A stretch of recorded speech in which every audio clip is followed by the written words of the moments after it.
mucha ayuda no es, ¿no? Sí, lógico que comience a correr efectiva de adquisición de la posesión. O sea que eso la verdad que no es gran ayuda.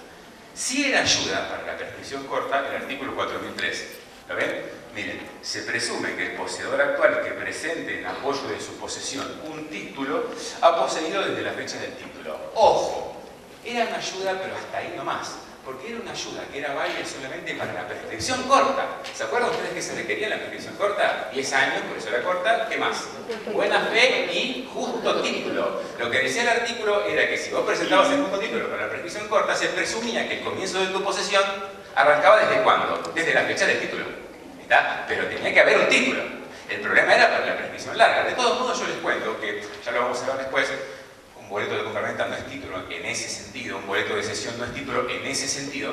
De todos modos, yo les cuento que jurisprudencialmente, a los efectos de no sé, se me ocurre que de ayudar o de relajar un poco las formalidades en cuanto a la prueba del plazo, jurisprudencialmente se extendió. ¿Qué pasaba al año? Se perdían las acciones posesorias. Entonces, se las paso un ejemplo, claro, ustedes hoy están muy enojados conmigo por todo lo que estoy diciendo, entonces yo vivo acá en la esquina, van todos muy enojados a mi casa, ¿sí? Van a mi casa, me agarran de las mechas, me sacan de mi casa y comienzan, ingresan a mi casa, ¿sí? Comienzan si que se quiere poseer, ¿cómo no? A los efectos del usucapión, ¿cuándo comenzarían a poseer? A los efectos del usucapión, ¿cuándo comenzaría a correr los plazos de 20 años? ¿Inmediatamente ni bien me sacan de mi casa y ya son poseedores? No, porque primero tenían que purgarse los vicios de la posesión. Entonces, en ese caso, para Vélez Arfield tendrían que pasar el plazo de un año más 20. Es decir, se convertían en 21 años. ¿De acuerdo? ¿Sí? Bueno, yo les digo por qué. ¿Por qué? Se me ocurre, es lo que se explica. El usucapión es un proceso totalmente extraño, eso convengamos, ¿no? Estamos totalmente de acuerdo todos en eso. Fíjense ustedes que es tan extraño que es un proceso en el cual el usurpador le gana al dueño. ¿Es así o no es así? Y ustedes me dirán, bueno, pero proviene del derecho romano. Sí, bueno, pero siempre hubo detractores. Al momento de legislar estaban los detractores de los usucapión del Código Civil francés, que fue una de las principales fuentes de Vélez Arfield. Cuando Vélez Arfield tuvo que legislar, se me ocurre a mí que legisló con culpa. Es decir, bueno, está bien, yo la admito a la usucapión, ningún problema, pero primero purgame los vicios. ¿Sí? Entonces, está bien, yo la voy a admitir, pero primero se purgan los vicios, le damos la posibilidad al dueño que te reclame, ¿sí? Y luego al año, a partir de ahí, empieza a correr el plazo del usucapión. ¿Sí? Eso es Vélez Arfield. ¿Por qué les digo yo en Vélez Arfield? Porque como verán, no es que no me alcanzó, no hay ningún correlato de esa norma en el Código Civil y Comercial. Porque en el Código Civil y Comercial, si bien sigue existiendo la clasificación de la posesión en viciosa o no viciosa, los vicios de la posesión no son relevantes para el usucapión. ¿Me siguen? No son más relevantes para el usucapión como sí lo eran para Vélez Arfield. Entonces yo les paso el ejemplo que les di recién. Si ustedes muy enojados conmigo van a la esquina que está mi casa, me sacan de las mechas de mi casa, ¿a partir de cuándo comenzarían a poseer de acuerdo al Código Civil y Comercial? Inmediatamente, es decir, a las 0 horas de la noche. ¿Me siguen? Es decir, no son más 21 años, serían 20 a partir de hoy, porque no haría más falta purgar los vicios de la posesión. ¿Está? Ese es un gran cambio respecto al código anterior.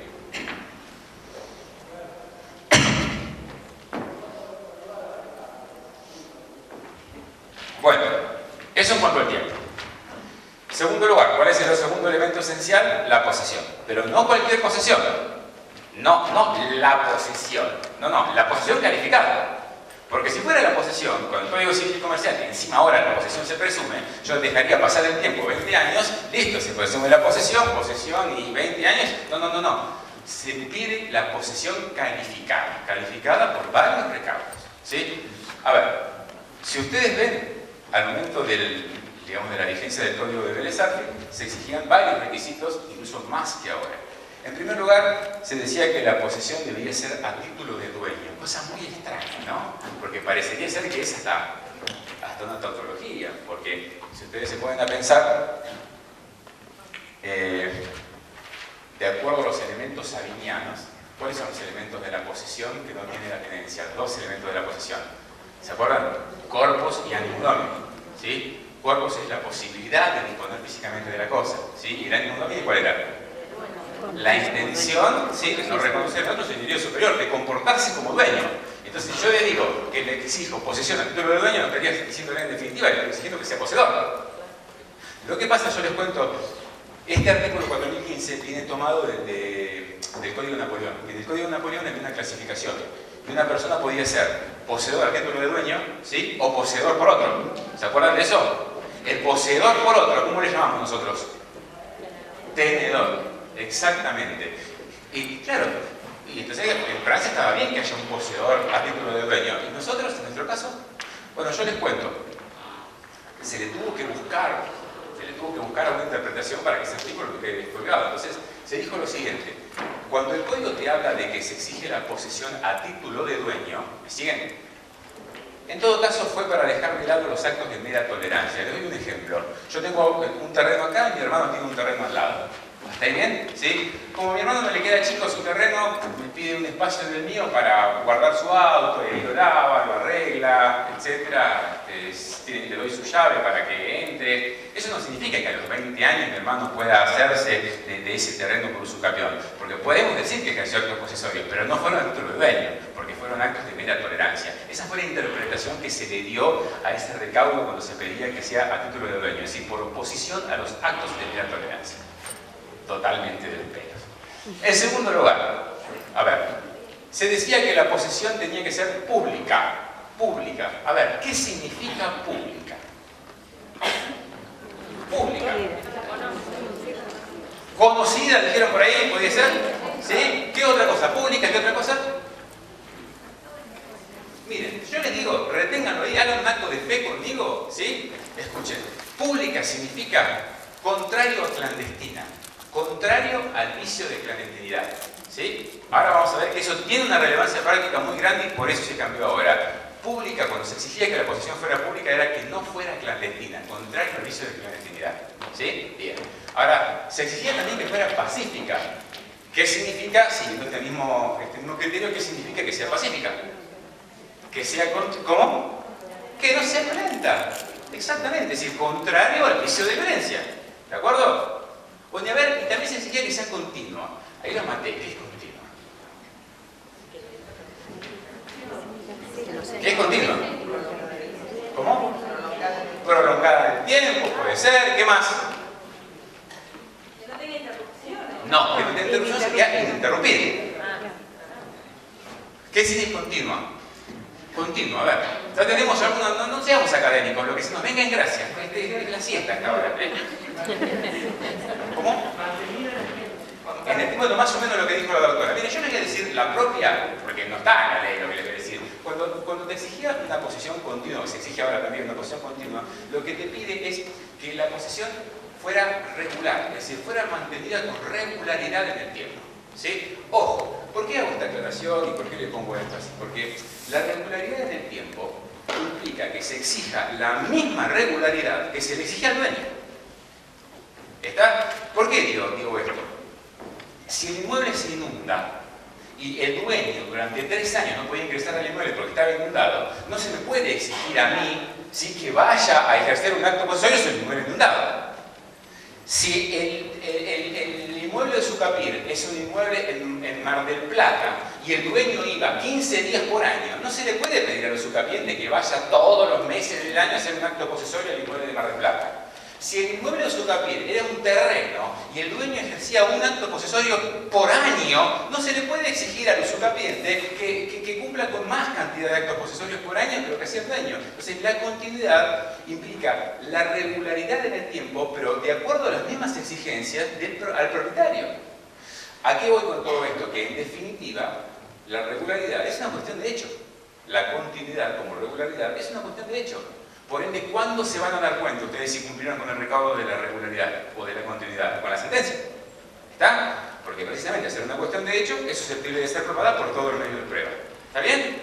¿Sí? Bien. Y por último, que sea ininterrumpida la posesión. A ver qué significa ininterrumpida. ¿Se acuerdan ustedes que la prescripción podría estar sometida a causales de suspensión y de interrupción? Bueno, si yo digo que la posesión tiene que ser ininterrumpida, ¿a qué me refiero? Que la posesión no haya sido sometida a ninguna causal de interrupción, que ahora vamos a ver para eso. ¿Está? ¿Bien? ¿Cuántos elementos teníamos en el Código de Deberes? 5. ¿De acuerdo? 5. Uno medio tirado de los pelos, reconozco. Pero 5, en definitiva. ¿Cuántos tenemos ahora? 3. 3. Bueno,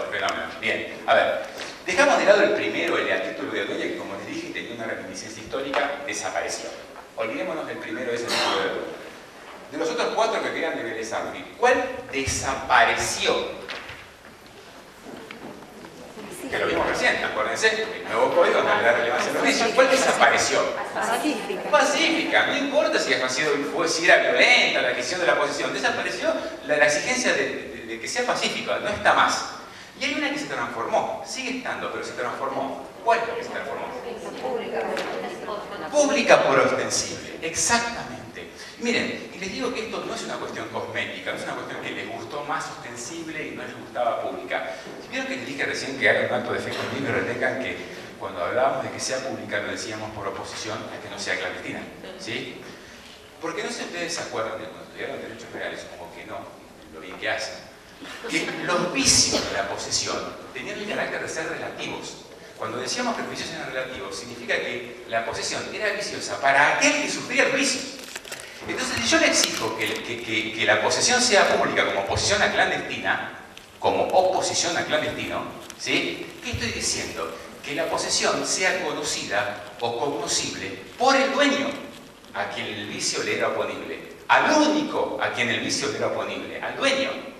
Y en realidad, cuando yo estoy iniciando un juicio por usucapión, o cuando se le otorga la sentencia, se le declara la adquisición del juicio por usucapión, lo que está queriendo la legislación, el juez, etcétera, a través del proceso, es que esa adquisición y esa posesión que dio lugar a la adquisición sea cognoscible y conocida por todos, no solamente por el dueño. Si yo digo que la posesión tiene que ser pública como opuesto a clandestino, la clandestinidad solamente le era oponible al que recibía el vicio, al que sufría el vicio, que era el dueño.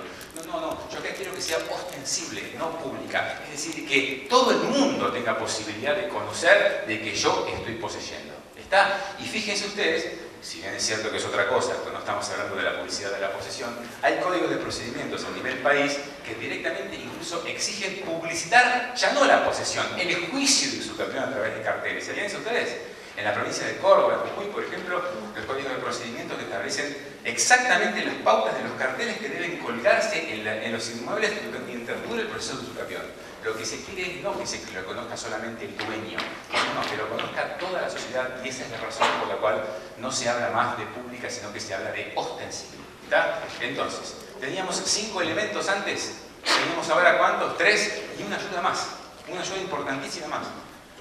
¿Vieron la continuidad que dijimos que era una cuestión de hecho, que había que probarla por todo el medio de prueba? Bueno, de acuerdo al nuevo Código Civil y Comercial, el artículo 1930, la continuidad se presume. Se presume. Entonces pasamos de 5 elementos a 3 elementos, uno de los cuales se presume, lo cual lógicamente facilita la cuestión probatoria. ¿Sí? Bien. Dijimos también que la posesión tenía que ser ininterrumpida, es decir, no tenía que estar sometida a causales de interrupción. Y eso sigue, es el recaudo que sigue en el Código Civil y Comercial. ¿Cuáles eran las causales de interrupción? Ese es el tema. A ver, había una causal de interrupción en el Código de Vélez Arfield que era esta.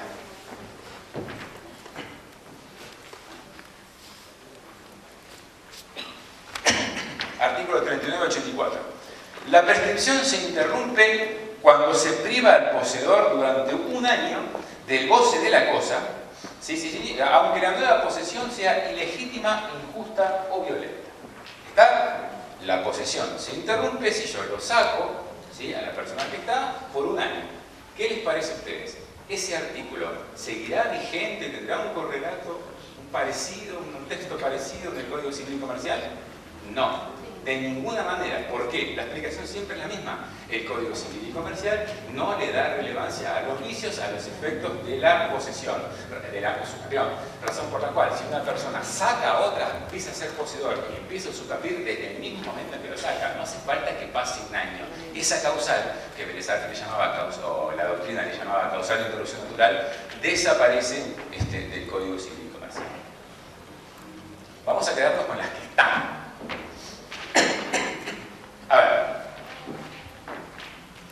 primero, la más conocida, ¿cómo se interrumpe la prescripción? Por demanda, ¿sí? ¿Se acuerdan lo que decía el 3986? Se interrumpe por demanda. Ahora, ¿demanda solamente? Es decir, ¿el escrito técnico llamado demanda? O, por ejemplo, una diligencia preliminar, una medida de prueba anticipada, un beneficio de litigar sin gastos, también interrumpía. ¿Qué les parece a ustedes?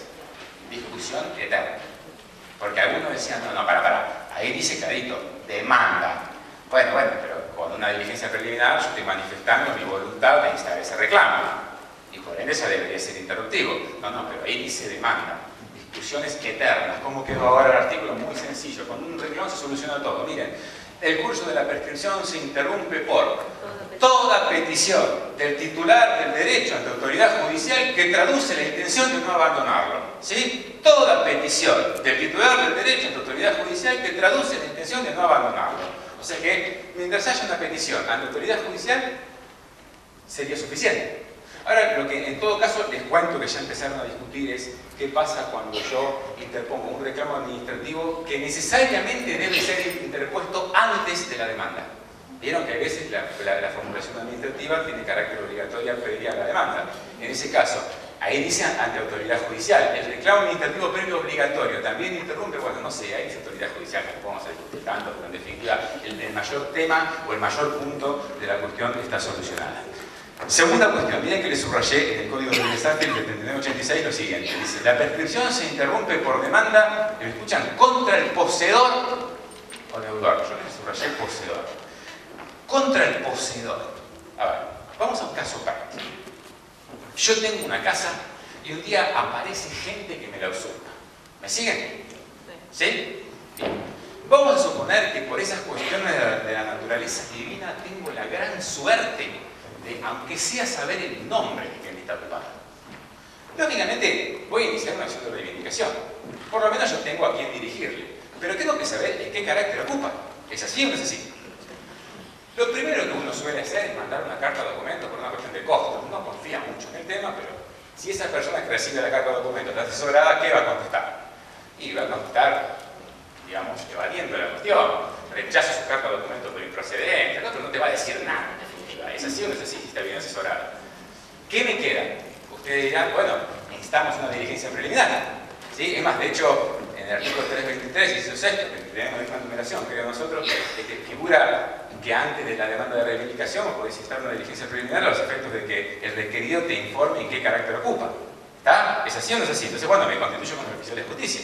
Yo, la verdad, no sé cuáles serán las experiencias de vida de ustedes desde el punto de vista profesional, pero yo que me dedico a este tema les puedo asegurar que son pésimas. Porque cuando yo me voy con el oficial de justicia a ver en qué carácter ocupa, me atiende esa persona siendo un letrado al lado, y en la vida de Dios nadie me dijo, no, yo soy poseedor ilegítimo de mala fe y eso comicio de clandestinidad. Nadie me dijo así.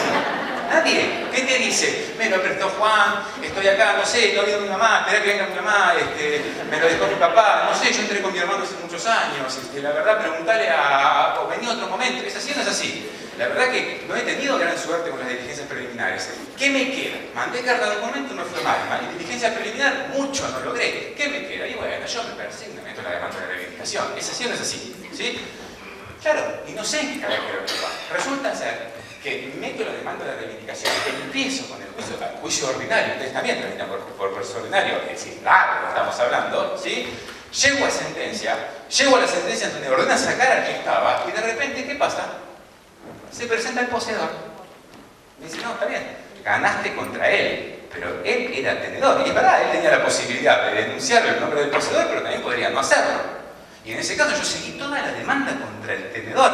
Logré sacarlo, pero resulta ser que se me presenta el poseedor y a él no lo puedo sacar, porque la sentencia no le es oponible en el juicio donde no participó. Ahora, ¿qué pasa? Cuando resulta ser, llegué a sentencia, saqué el tenedor, se me presenta el poseedor, resulta ser que pasaron los 20 años y se la quedó. Entonces, no, pará. Si yo interrumpí, ¿qué dice el 3986? La prescripción se interrumpe por demanda contra el poseedor. Poseedor. No contra el tenedor, como hice yo. Entonces, ¿qué? ¿La perdí? Bueno, ese era el problema que se daba. Por ende, el 2546 lo solucionó mucho más sencillo. Miren, el curso de la prescripción se interrumpe por toda petición por el derecho, total, dice, contra el poseedor. Bien, coma. Contra su representante en la posesión. ¿Quién es? El tenedor. ¿Sí? Y después contra el deudor. O sea que la cuestión, fíjense que era problemática y ahora se ve solucionada. Otra cuestión que soluciona el Código Civil y Comercial, que me parece perfecto, porque también daba lugar a muchísimas discusiones y a páginas de libros, era el tema de si la demanda también se podía interrumpir si yo la presentaba dentro del plazo de gracia.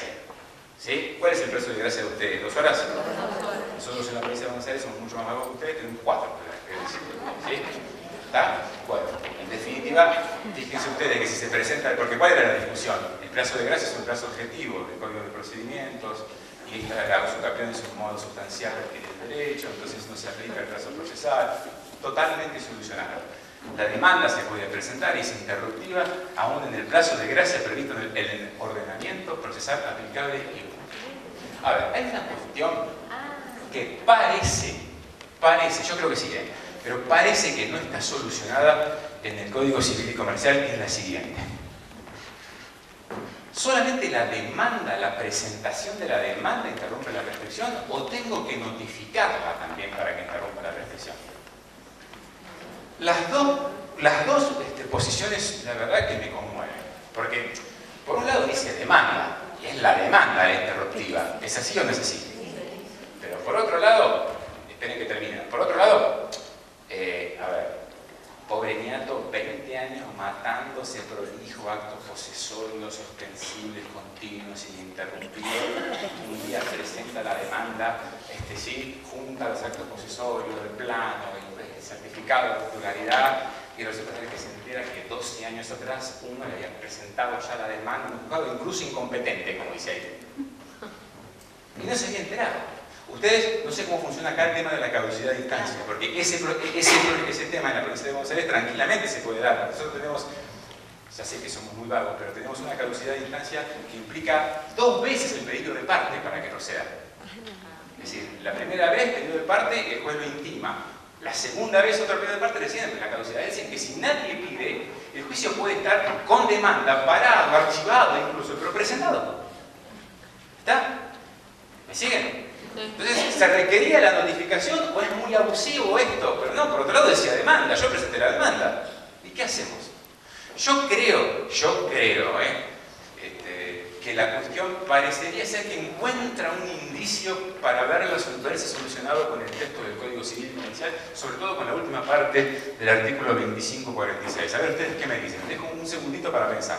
¿Qué creen ustedes? ¿Estaría solucionado esta cuestión de si se requiere o no la notificación? Sí, por la misma parte, porque dice, bueno, el plazo de gracia previsto en el ordenamiento procesal vigente. Fenómeno, miren. A esta hora te tenía que decir exactamente eso para que... Fenómeno, 3:30. Buenísimo, excelente. Bueno, yo opino lo mismo. Yo sé que es un indicio que no está solucionado expresamente, pero a mí se me ocurre que si es interruptiva la demanda presentada en el plazo de gracia, ustedes me dijeron que son 2 horas, y en el caso nuestro son 4 horas, y aunque sean 8 horas, no es tiempo suficiente para notificar esa demanda, por lo menos por las vías comunes del oficial de justicia. Entonces, si se me permite presentar la demanda interruptiva en 2 horas, no puede ser que la interrupción necesariamente requiera de la notificación. Es un indicio, ojo, lo cual no implica, siempre lo dejo aclarado, planteos de inconstitucionalidad, planteos de abuso del derecho, etc. Es otra cosa. Yo digo que desde el punto de vista, por lo menos de la técnica, de la dogmática, del artículo, me parece que, por eso no está en el texto expreso, me parece que esta última cuestión soluciona el tema de la notificación o de que no hace falta la notificación. ¿Seguimos con este tema de la demanda? Bueno,